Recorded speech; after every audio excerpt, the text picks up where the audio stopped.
Akak. Hai. Akak dari mana? Dari rumah lah, datang kerja. Wah, cantik outfit.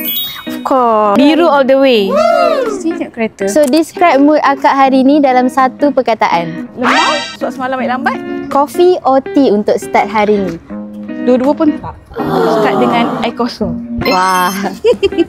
Apa benda paling penting yang ada dalam handbag akak? Handphone.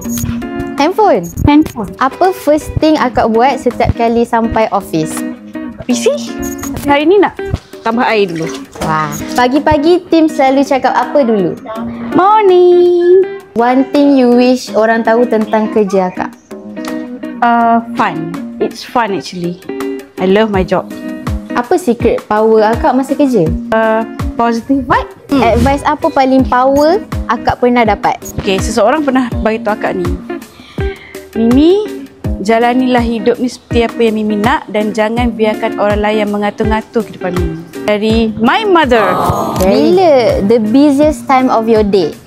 Setiap hari paling busy tu daripada waktu petang sampai ke malam. Sampai malam Ya. Yeah. Bila selalu akak balik? Pukul berapa? Tengah malam. Mungkin pagi. Ni office kita. Morning. Hello. Kalau tak buat kerja ni, akak rasa akak akan jadi apa?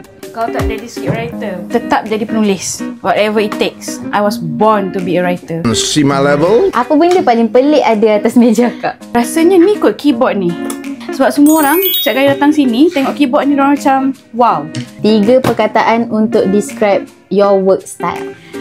My work style is creative, firm and fun. Currently, you obsessed with?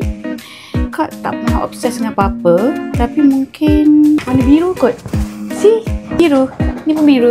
Apa akak punya kata-kata of the day? Kata-kata of the day. Setiap orang kan ada impian, ada goal.